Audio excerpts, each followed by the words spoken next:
ವೀಕ್ಷಕರೇ, ಎಲ್ಲ ನಮ್ಮ ಯಜಮಾನರು, ಈ ಒಂದು ಜಿಲ್ಲಾ ಮಟ್ಟದ ಗೋಡಂಬಿ ಬೆಳೆಯ ವಿಚಾರ ಸಂಕಿರಣದಲ್ಲಿ ಅನ್ನಿಸ್ಬಿಟ್ಟಿಗೆ ಸದ್ಯ ಅವರು ನಾರಾಯಣರಾವ್ ಅವರು ನಮ್ಮ ನೀಡೋದವರು ಹೇಳ್ರಿ, ಮತ್ತು ಬೇರೆ ಯಾರು ಹಚ್ಚಿದ್ದೀರಾ ಗೋಡಂಬಿ? ಹಚ್ಚಿದವ್ರು ಯಾರು ಇಲ್ಲಲ್ಲ, ಇನ್ನು ಹಚ್ಚಬೇಕು ಅಂತ ಆಯ್ತು. ಯಾಕೆ ಹಚ್ಚಬೇಕು? ಒಂದು ಮಾತು, ನಾವು ಏನಾರ ಬಿಸ್ನೆಸ್ ಮಾಡಬೇಕು ಅಥವಾ ಏನಾರ ಬೆಳಿಬೇಕು ಅಂದರೆ ಅದ್ರದ್ದು ಡಿಮ್ಯಾಂಡ್ ಇದ್ದರೆ ರೈತರಿಗೆ ಫಾಯ್ದಾ ಆಗ್ತದೆ. ಈಗ ಡಿಮ್ಯಾಂಡ್ ಇಲ್ಲ ಅಂತ ಬೆಳೆದ್ರೆ ಫಾಯ್ದಾ ಆಗ್ತದೆ. ಆದರೂ ಗೋಡಂಬಿ ಈಗ ನಮ್ಮ ಅರುಣ್ ಅವ್ರ ಸರ್ ಹೇಳಿದರು, ಡಿಮ್ಯಾಂಡ್ ಎಷ್ಟದ ಅಂತ ಹೇಳಿದರೆ ನಮ್ಮ ದೇಶದಲ್ಲಿ ಪ್ರತಿ ವರ್ಷ ಕಾಜುದು 20 ಲಕ್ಷ ಟನ್ ಅಷ್ಟು ಡಿಮ್ಯಾಂಡ್ ಅದ. ನಮಗೆ ದೇಶದಲ್ಲಿ ಇಷ್ಟು ಬೇಕಾಗ್ತದೆ. ಅದ್ರದ್ದು ಉತ್ಪಾದನೆ ಆಗ್ತಾ ಇರೋದು ಬರೀ 8 ಲಕ್ಷ ಟನ್ ಅಷ್ಟೇ, ಅಂದರೆ ಅರ್ಧಕ್ಕಿಂತ ಜಾಸ್ತಿ ಡಿಮ್ಯಾಂಡ್ ಇಲ್ಲ. ಹೀಗಾಗಿ ಈಗ ನಮ್ಮ ದೇಶದಲ್ಲಿ ಎಷ್ಟು ಫ್ಯಾಕ್ಟ್ರೀಸ್ ಅದಾವ ಪ್ರೊಸೆಸಿಂಗ್ ಮಾಡಲಿಕ್ಕೆ, ಅದಕ್ಕೆ ಪ್ರೊಸೆಸ್ ಮಾಡಲಿಕ್ಕೆ ಎಷ್ಟು ಬೇಕಾಗ್ತಾವ ಅಷ್ಟು ನಮ್ಮ ದೇಶದಲ್ಲಿ ಉತ್ಪಾದನೆ ಆಗ್ತಾ ಇಲ್ಲ. ಸಾಹೇಬ್ರವ್ರು ಹೇಳಿದಂಗೆ ತಂಜಾನಿಯಾ ಆ ಕಡೆಯಿಂದೆಲ್ಲ ಅವು ಇವು ಗೋಡಂಬಿ ನಿರ್ಯಾತ ಮಾಡ್ಕೊಂಡು ಅದಕ್ಕೆ ಪ್ರೊಸೆಸ್ ಮಾಡ್ತಾ ಇಲ್ಲ. ಅದಕ್ಕೆ ನಮ್ಮ ದೇಶದಲ್ಲಿ ಉತ್ಪಾದನೆ ಆದರೆ ಅದಕ್ಕೆ ಮತ್ತೆ ಅಸಲು. ಹೀಗಾಗಿ ಗೋಡಂಬಿ ಬಗ್ಗೆ ಹೇಳಬೇಕಾದ್ರೆ, ಗೋಡಂಬಿ ಈಗ ಯಾವುದೋ ಒಂದು ಹಣ್ಣು ತರಕಾರಿ ತಗೊಂಡ್ರೆ ಅದಕ್ಕೊಂದು ವಾತಾವರಣ ಬೇಕಾಗ್ತದೆ. ಉದಾಹರಣೆಗಾಗಿ ಈಗ ನಾನು ಮೊದಲ ಸರ್ತಿ ಹೇಳಿದ್ದೀನಿ, ಕಾಶ್ಮೀರದಲ್ಲಿ ಏನೇನು ಬೆಳೀತಾರ? ಆ್ಯಪಲ್ ಬೆಳೀತಾರ, ಕೇಸರ್ ಬೆಳೀತಾರ, ಹೌದಲ್ಲ? ಈಗ ಸ್ವಲ್ಪ ಕೆಳಗಡೆ ಬಂದರೆ ಅವು ರಾಜಸ್ಥಾನ್ ಕಡೆ ಎಲ್ಲ ಖಜೂರ್ ಬೆಳೀತಾರೆ. ಈಗ ನಮ್ಮ ಭಾಗಕ್ಕೆ ಬಂದರೆ ಮಾವಿನಕಾಯಿ ಬೆಳಿತೀವಿ ನಾವು, ಬೀದರ್ ಕಾ ಆಮ್, ಕೊಯ್ಲ್ ಕಾ ಜಾಮ್ ಅಂತ ಎಲ್ಲರೂ ಬರ್ಬೋದು. ಮತ್ತು ಕೆಳಗಡೆ ಹೋಗ್ರಿ, ಕೇರಳ ಆ ಕಡೆ ಎಲ್ಲ ತೆಂಗು ಬೆಳೀತಾರೆ. ಇದೇ ನಮ್ಮ ಕರ್ನಾಟಕದಲ್ಲಿ ಈಗ ಸಿರ್ಸಿ ಕಡೆ ಹೋದರೆ ಅಡಿಕೆ ಬೆಳೀತಾರೆ, ಚಾಪತ್ತಿ ಬೆಳೀತಾರೆ, ಇದು ಕಾಫಿ ಬೆಳೀತಾರೆ. ಅಂದರೆ ಒಂದೊಂದು ಬೆಳೆಗೆ ಒಂದೊಂದು ವಾತಾವರಣ ಬೇಕು. ಈ ಗೋಡಂಬಿ ಬಗ್ಗೆ ಹೇಳ್ಬೇಕಾದ್ರೆ ಎಲ್ಲಿ ಚಲೋ ಬರ್ತದೆ ಅಂತ ಹೇಳಿದ್ರೆ ಕರಾವಳಿ ಪ್ರದೇಶದಲ್ಲಿ, ಇಂಗ್ಲೀಷಲ್ಲಿ ಕೋಸ್ಟಲ್ ಏರಿಯಾ ಅಂತ, ಸಮುದ್ರ ತೀರದಲ್ಲಿ ಇರುವಂಥ ಏರಿಯಾದಲ್ಲಿ ಇದು ಚಲೋ ಬರ್ತದೆ. ಸಮುದ್ರ ತೀರದಲ್ಲಿ ಇರುವಂಥ ಏರಿಯಾದ ವಿಶೇಷತೆ ಏನು? ಈಗ ನೀವೆಲ್ಲರೂ ಗೋವಾ ಎಷ್ಟು ಮಂದಿ ಹೋಗಿರೋ ಗೊತ್ತಿಲ್ಲ, ಮುಂಬೈ ಹೋಗಿರ್ತೀರಿ, ಮದ್ರಾಸ್ ಹೋಗಿರ್ತೀರಿ, ಚೆನ್ನೈಗೆ ಹೋಗಿರ್ತೀರಿ. ಹೆಂಗೆ ಅನ್ನಿಸ್ತದೆ ನಿಮಗೆ? ಆ ವಾತಾವರಣದಲ್ಲಿ ಉಷ್ಣಾಂಶನೂ ಜಾಸ್ತಿ ಇರ್ತದೆ, ತೇವಾಂಶನೂ ಜಾಸ್ತಿ ಇರ್ತದೆ. ಅಂದರೆ ನೀವು ಮುಂಬೈಗೆ ಹೋದರೆ ಕೆಲಸ ಮುಗಿಸ್ಕೊಂಡು ಬೇಗ ಬೀದರ್ಗೆ ಹೋಗ್ಬೇಕು ಅನ್ನಿಸ್ತದೆ. ಯಾಕಂದ್ರೆ ಬೆವರು ಬರ್ತದೆ ನಿಮಗೆ, ಹೌದಾ? ಯಾಕಂದರೆ ಅಲ್ಲಿ ಬಿಸಿಲು ಜಾಸ್ತಿ ಇರ್ತದೆ, ವಾತಾವರಣದಲ್ಲಿ ತೇವಾಂಶ. ಆದರೂ ಅಂಥ ವಾತಾವರಣ ಗೋಡಂಬಿಗೆ ಬೆಸ್ಟ್ ಸೂಟೇಬಲ್. ನಮ್ಮ ಬೀದರ್ದು ಏನು ಗುಡ್ಲಾಕ್ ಅಂತ ಹೇಳಿದರೆ ಅರೆ ಮಲೆನಾಡು ಪ್ರದೇಶದಲ್ಲಿ ಬರ್ತದೆ ನಮ್ಮ ಬೀದರ್. ಇಂಗ್ಲೀಷಲ್ಲಿ ಟ್ರಾನ್ಸಿಷನಲ್ ಟ್ರ್ಯಾಕ್ಟ್ ಅಂತೀವಿ. ಟ್ರಾನ್ಸಿಷನಲ್ ಟ್ರ್ಯಾಕ್ಟ್ ಕೂಡ ಈ ಎಂಥ ಬೆಳೆ ಬೆಳೀಲಿಕ್ಕೆ ಭಾಳ ಸೂಕ್ತ ಇದೆ. ಈ ಗೋಡಂಬಿನಲ್ಲಿ ತಳಿ ಬಗ್ಗೆ ಹೇಳಬೇಕಾದ್ರೆ 2 ತಳಿ ಅದಾವೆ, ವೆಂಗ್ರೂಲಾ 4 ಮತ್ತು ವೆಂಗ್ರೂಲಾ 7. ಇದಕ್ಕೆ ಗೋಡಂಬಿಯ ರಾಷ್ಟ್ರೀಯ ತಳಿ ಅಂತೀವಿ. ಅಂದರೆ ಎಲ್ಲೆಲ್ಲೂ ಸ್ವಲ್ಪ ಮೊದಲನೇದಾಗಿ ಗೋಡಂಬಿ ಬೆಳಿಬೇಕಂದ್ರೆ ಗೌರ್ಮೆಂಟ್ ಏನು ಮಾಡ್ತಾರೆ, ಈ 2 ತಳಿ ಬೆಳೀರಿ ಅಂತ ಹೇಳ್ತಾರೆ. ಅಂದರೆ ಇವು ಗೋಡಂಬಿ ಬೆಳೆಯುವಂಥ ಪ್ರದೇಶದಲ್ಲಿ ಚಲೋ ಬರ್ತಾರೆ. ಆದರೂ ಬಹಳಷ್ಟು ಸಂಶೋಧನಾ ಕೇಂದ್ರಗಳಲ್ಲಿ ಸಾಕಷ್ಟು ಸಂಶೋಧನೆ ಆಗಿ ಈಗ ಗೋಡಂಬಿದಲ್ಲಿ ಸಾಕಷ್ಟು ತಳಿಗಳು ಡೆವಲಪ್ ಆಗಿದೆ. ಈಗ ನಾವು ಉದಾಹರಣೆಗಾಗಿ ನಮ್ಮ ಮಾವಿನಕಾಯಿ ನಾವು ಬೆಳಿತೀವಿ. ಮಾವಿನಕಾಯಿದಾಗ ಸಾಕಷ್ಟು ತಳಿ ಇರ್ತಾವೆ. ದಶೇರಿ ಇರ್ತದೆ, ಕೇಸರ್ ಇರ್ತದೆ, ಮಲ್ಲಿಕ ಇರ್ತದೆ, ಬೆನಿಷನ್ ಇರ್ತದೆ, ತೋತಾಪುರಿ ಇರ್ತದೆ. ಅದು ಏನು ಡಿಫ್ರೆನ್ಸ್ ಏನು? ಒಂದೊಂದು ಟೇಸ್ಟ್ ಬೇರೆ ಇರ್ತದೆ. ಇಳುವರಿ ಜಾಸ್ತಿ ಹೆಚ್ಚು ಕಡಿಮೆ ಇರ್ತದೆ, ಒಂದು ಕಡಿಮೆ ಒಂದು ಜಾಸ್ತಿ. ಹೀಗೆ ಗೋಡಂಬಿನಲ್ಲಿ ಮೊದಲು ಬರೀ 2 ತಳಿ ಅಷ್ಟೇ ಪಾಪ್ಯುಲರ್ ಇದ್ದು, ವೆಂಗ್ರೂಲಾ 4 ಮತ್ತು ವೆಂಗ್ರೂಲಾ 7. ಅದು ಈಗ ಸಂಶೋಧನೆಯಿಂದ ಸಾಕಷ್ಟು ತಳಿಗಳು ಡೆವಲಪ್ ಮಾಡಿದ್ದಾರೆ. ಇದರಲ್ಲಿ ಟೇಸ್ಟ್ ಇಲ್ಲ. ಗೋಡಂಬಿ ಡಿಮ್ಯಾಂಡ್ ಏನಾಗಿ ಬರ್ತದಲ್ಲ, ಸೈಜ್ ಬ್ಯಾಗ್. ಈ ಕಾಜು ದಪ್ಪ ಸೈಜ್ ಇರ್ತದೆ, ಛೋಟಾ ಸೈಜ್ ಇರ್ತದೆ, ಹೌದು. ನಮ್ಮ ಡೀನ್ ಸಾಹೇಬ್ರು ಹೇಳಿದಂಗೆ ಗೋಡಂಬಿದಾಗ ಗ್ರೇಡ್ಸ್ ಇರ್ತದೆ. ಯಾವತ್ತು ಗ್ರೇಡ್ ಹೆಂಗಿರ್ತದೆ ಅಂದರೆ ಸೈಜ್ ಬ್ಯಾಗ್ ಎಷ್ಟು ದಪ್ಪ ಸೈಜ್ ಇರ್ತದೆ ಅದು ನಂಬರ್ 1 ಗ್ರೇಡ್. ಸೈಜ್ ಹೆಂಗೆ ಕಡಿಮೆ ಆಗ್ಕೋತ ಹೋಗ್ತದ ಅದು ಕಡಿಮೆ, ಅದು ಗ್ರೇಡ್ ಕಡಿಮೆ. ಹೀಗೆ ಈಗ ನಾವು ಬೀದರ್ದಲ್ಲಿ ನಾವು ಆಲ್ಮೋಸ್ಟ್ ನಮ್ಮ ಫಾರ್ಮ್ದಲ್ಲಿ ಮತ್ತು ಅಲ್ಲಿ ಕೋಲಾರ ಫಾರ್ಮ್ದಲ್ಲಿ 12 ವೆರೈಟಿ ಚಲೋ ವೆರೈಟಿ ತಂದು ಬೆಳೆದಿದ್ವಿ.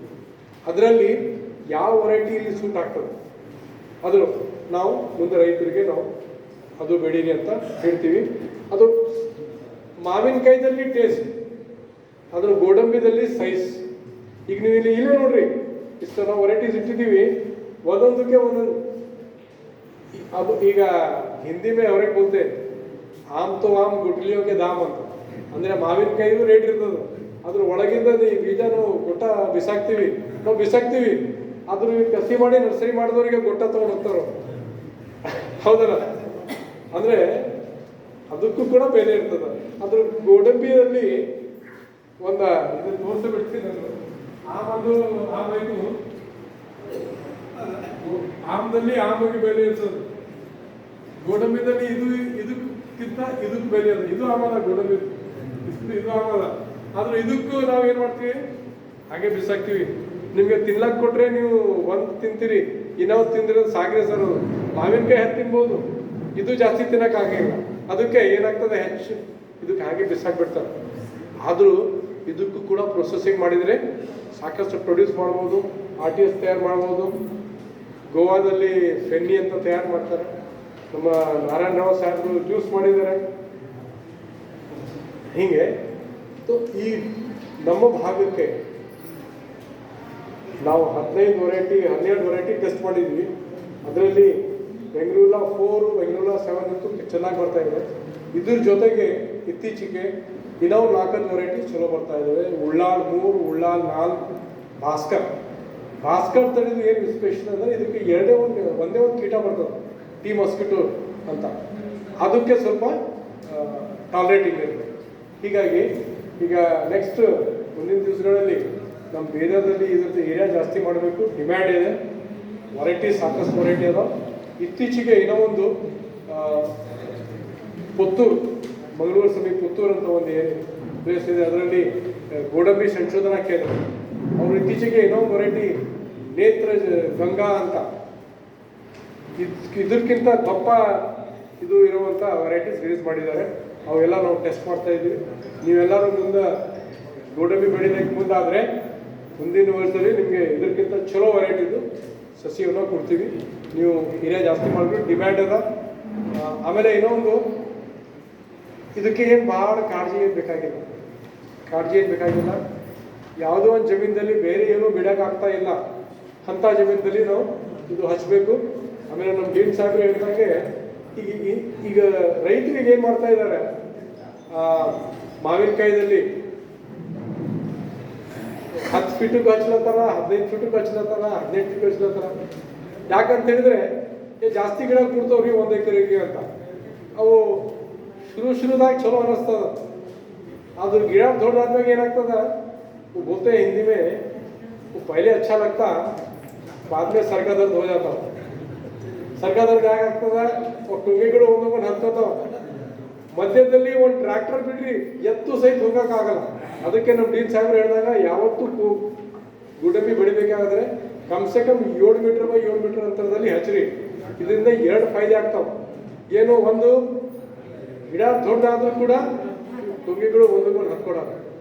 ಮಧ್ಯದಲ್ಲಿ ಜಾಗ ಇರ್ತದ, ಟ್ರ್ಯಾಕ್ಟರ್ದಿಂದ ನೀವು ಹೊಲ ಹೊಡಿಬೋದು, ಹೊಲ ತಯಾರು ಮಾಡ್ಬೋದು. ಬೇರೆ ಅಂತರ್ ಬೆಳೆ ಸಹಿತ ಏನು ಬೇಕಾದ ಬೆಳಿಬೋದು, ತರಕಾರಿ ಬೆಳಿಬೋದು, ಹೂವು ಬೆಳಿಬೋದು, ಯಾವುದು ನಿಮ್ದು ಏನು ಬೇಕಾದ ಬೆಳಿಬೋದು. ಹೀಗಾಗಿ 7 ಮೀಟರ್ ಬೈ 7 ಮೀಟರ್ದಲ್ಲಿ ಬೆಳಿಬೇಕು.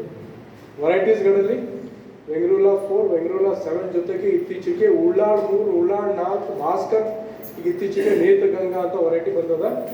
ಆಮೇಲೆ ನಮ್ಮ ಮೈದಾನ ಪ್ರದೇಶಕ್ಕೆ ಯಾಕೆ ಹೇಳ್ತೀವಿ ಅಂತ ಹೇಳಿದರೆ, ಇವು ಸಮುದ್ರ ತೀರದಲ್ಲಿ ಇರುವಂಥ ಜಾಗದಲ್ಲಿ ಇಡೀ ವರ್ಷ ಉಷ್ಣಾಂಶ ಜಾಸ್ತಿ ಇರ್ತದೆ, ತೇವಾಂಶ ಜಾಸ್ತಿ ಇರ್ತದೆ, ಇದಕ್ಕೆ ಬೇಕಾಗ್ತದೆ. ಆದ್ರೆ ನಮ್ಮಲ್ಲಿ ಏನಾಗ್ತದ, ಏಪ್ರಿಲ್ ತಿಂಗಳು, ಮೇ ತಿಂಗಳಾದ್ಮೇಲೆ ನೀರಿನ ಕೊರತೆ ಬರ್ತದೆ, ವಾತಾವರಣದಲ್ಲಿ ಇದು ತೇವಾಂಶ ಕಡಿಮೆ ಆಗ್ತದೆ.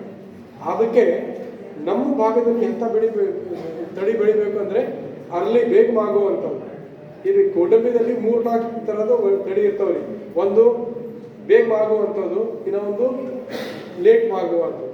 ಲೇಟ್ ಮಾಗುವಂಥದ್ದು ಅಂದರೆ ಮೇ ತಿಂಗಳಿಗೆ ಬರ್ತಾವೆ, ಈಗ ಆಲ್ರೆಡಿ ನಾವು ಏನು ಬೆಳೆದೀವಿ, ಈಗ ಮಾರ್ಚ್ ತಿಂಗಳದ ಮಾರ್ಚ್ ತಿಂಗಳಿಗೆ ಬಂದ್ಬಿಟ್ಟು ಈಗ ನಮ್ಮ ಬೀದರ್ದಲ್ಲಿ ಏನಾಗ್ತದೆ ಮಾರ್ಚ್ ಏಪ್ರಿಲ್ ತಿಂಗಳದಾಗ ಏನಾಗ್ತದೆ ಬಿಸಿಲು ಜಾಸ್ತಿ ಇರ್ತದೆ, ಆದರೂ ವಾತಾವರಣದಲ್ಲಿ ತೇವಾಂಶ ಕಡಿಮೆ ಆಗ್ತದೆ. ಹೀಗಾಗಿ ಬೇಗ ಮಾಗುವಂಥದ್ದು ತಳಿಗಳು ನಾವು ಬೀದರ್ದಲ್ಲಿ ಬೆಳಿಬೇಕು. ಅದರಲ್ಲಿ ನಾವು ಆಲ್ರೆಡಿ ಹೇಳ್ದಂಗೆ ಬೆಂಗಳೂರು 4, ಬೆಂಗಳೂರು 7, ಇತ್ತೀಚೆಗೆ ಉಳ್ಳಾಳ್ 3, ಉಳ್ಳಾಳ್ 4, ಭಾಸ್ಕರ್ ಮತ್ತು ನೇತ್ರ ಗಂಗಾ ಅಂತೇಳಿ ಇನ್ನೊಂದು ಹೊಸ ತಳಿ ಬೆಳಗ್ಗೆ ಮಾಡಿದರೆ ಅಂತ ಬೆಳೆಗಳನ್ನು ನಾವು ಬೆಳಿಬೋದು. ಮುಂದಿನ ದಿವಸಗಳಿಂದ ತಾವೆಲ್ಲರೂ ಮುಂದೆ ಬಂದರೆ ನಿಮಗೆ ಎಲ್ಲ ತಾಂತ್ರಿಕ ಮಾಹಿತಿ ಕೊಡೋದು ನಾವು ಯಾವತ್ತೂ ರೆಡಿ ಇರ್ತೀವಿ. ಸಸಿಗಳು ಸಪ್ಲೈ ಮಾಡ್ತೀವಿ. ಗೌರ್ಮೆಂಟ್ ಕೂಡ ರೈತರಿಗೆ ಇದರಲ್ಲಿ ಪರಿಹಾರ ಕೊಡ್ತಾ ಇಲ್ಲ. ಅಂದರೆ ಇದು ಏರಿಯಾ ಜಾಸ್ತಿ ಮಾಡಬೇಕು. ಈಗ ಪಾಮಾಯಿಲ್ ಬರ್ತದಲ್ಲ, ಪಾಮಾಯಿಲ್ ಮೊದಲು ಏನು ಮಾಡ್ತಿದ್ರು, ಮಲೇಷ್ಯಾ ಇಂಡೋನೇಷ್ಯಾದಿಂದ ನಾವು ಆಯಾತ್ ಮಾಡ್ಕೋತಿದ್ವಿ. ಕೆಲವು ವರ್ಷ ಹಿಂದ್ಗಡೆ ಅವ್ರು ಗೌರ್ಮೆಂಟ್ ಏನಿದ್ರು ನಾವು ನಿಮಗೆ ಕೊಡಲ್ಲ ಅಂದರು. ಮೋದಿಯವ್ರು ಏನು ಹೇಳಿದ್ರು, ಆಯ್ತು ನೀವು ಕೊಡಬೇಡ್ರಿ, ನಾವು ಇಲ್ಲಿ ಆಯಿಲ್ ಪಾಮ್ ಬೆಳಿತೀವಿ. ಈಗ ಇತ್ತೀಚೆಗೆ ನಮ್ಮ ಬೀದರ್ದಲ್ಲಿ ಏನು ಜಾಸ್ತಿ ಆಗಿರ್ತದೆ. ಹೀಗೆ ಇದು ಗೋಡಂಬಿದು ಡಿಮ್ಯಾಂಡ್ ಭಾಳ ಅದ, ಇಡೀ ಜಗತ್ತಲ್ಲಿ ಡಿಮ್ಯಾಂಡ್ ಅದ. ಆದರೂ ನಮ್ಮ ದೇಶದಲ್ಲಿ ಆಗ್ತಾಗಿರ್ತ ಉತ್ಪಾದನೆ ಸಾಕಾಗ್ತಾ ಇಲ್ಲ. ಅದಕ್ಕೆ ಅವರು ನಮ್ಮ ಅವಲ್ ಸರ್, ಕುಮಾರ್ ಸರ್ ಅವರು ತಂಜಾನಿಯಾ ಆಗಲಿಂದೆಲ್ಲ ಇದು ಬೀಜ ಇಲ್ಲಿ ತರಿಸ್ಕೊಂಡು ಇಲ್ಲಿ ಪ್ರೊಸೆಸಿಂಗ್ ಮಾಡಿ ಮಾಡ್ತಾ ಇದ್ದಾರೆ. ಆದರೂ दूसरे देश से लाने से अपने देश में करें तो हमारे को फायदा हो जाता है. ಹೀಗಾಗಿ ನಾವು ನೀವೆಲ್ಲರೂ ಈಗ ಟಮಾಟ ಒಂದ್ಸಲ 10 ರೂಪಾಯಿ ಕಿಲೋ ರೇಟ್ ಇರ್ತದೆ, ಒಂದ್ಸಲ 100 ರೂಪಾಯಿ ಕಿಲೋ ಇರ್ತದೆ. ಅಂದರೆ ಸ್ವಲ್ಪ ಗ್ಯಾರಂಟಿ ಇಲ್ಲ. ಆದರೂ ಈ ಬೆಳೆಗೆ ರೇಟ್ ಫಿಕ್ಸ್, ಡಿಮ್ಯಾಂಡ್ ಜಾಸ್ತಿ ಅದ. ಯಾವತ್ತೂ ಡಿಮ್ಯಾಂಡ್ ಕಡಿಮೆ ಆಗಲ್ಲ. ಯಾವಾಗ ಮಾರ್ಕೆಟ್ದಾಗ ಡಿಮ್ಯಾಂಡ್ ಇದು ಸಪ್ಲೈ ಜಾಸ್ತಿ ಆಗ್ತದ, ಟಮಾಟೋ ರೇಟ್ ಯಾಕೆ ಚೇಂಜ್ ಆಗ್ತದೆ ಅಂದರೆ ಯಾವಾಗ ಮಾರ್ಕೆಟಲ್ಲಿ ಜಾಸ್ತಿ ಬರ್ತದ ಆವಾಗ ರೇಟ್ ಕಡಿಮೆ ಆಗ್ತದೆ. ಯಾವಾಗ ಮಾರ್ಕೆಟಲ್ಲಿ ಕಡಿಮೆ ಇರ್ತದೆ ರೇಟ್ ಜಾಸ್ತಿ ಇರ್ತದೆ. ಆದರೂ ಇದಕ್ಕೆ ಅಂಥದ್ದು ಏನು ಪ್ರಾಬ್ಲಮ್ ಇಲ್ಲ. ಈ ವೆರಿ ಟೈಮ್ ಡಿಮ್ಯಾಂಡ್ ಇರ್ತದ. ಅದಕ್ಕೆ ನೀವೆಲ್ಲರೂ ಕೆಂಪು ಮಣ್ಣು ಅದ ನಿಮ್ಮ ಕಡೆ, ಸ್ವಲ್ಪ ವೇಸ್ಟ್ ಲ್ಯಾಂಡ್ ಅದ, ಏನು ಚಿಂತೆ ಮಾಡೋದಾಗ ಗೋಡಂಬಿ ಬೆಳೀರಿ. ಇದಕ್ಕೆ ಯಾವತ್ತೂ ಡಿಮ್ಯಾಂಡ್. ತಾಂತ್ರಿಕ ಮಾಹಿತಿಗೆ ನಾವೆಲ್ಲ ಇಲ್ಲೇ ಇರ್ತೀವಿ. ಎನಿ ಟೈಮ್ ಈ ಸ್ಟಡಿ ನಮ್ಮ ಮಾತು ಮುಗಿಸ್ತೀನಿ. ನಿಮ್ಗೆ ಏನಾರ ಡೌಟ್ಸ್ ಇದ್ರೆ ಹೇಳಿ, ನಾವು ಏನಾರ ಪ್ರಶ್ನೆ ಇದ್ದರೆ ಹೇಳಿ. ಹಾಂ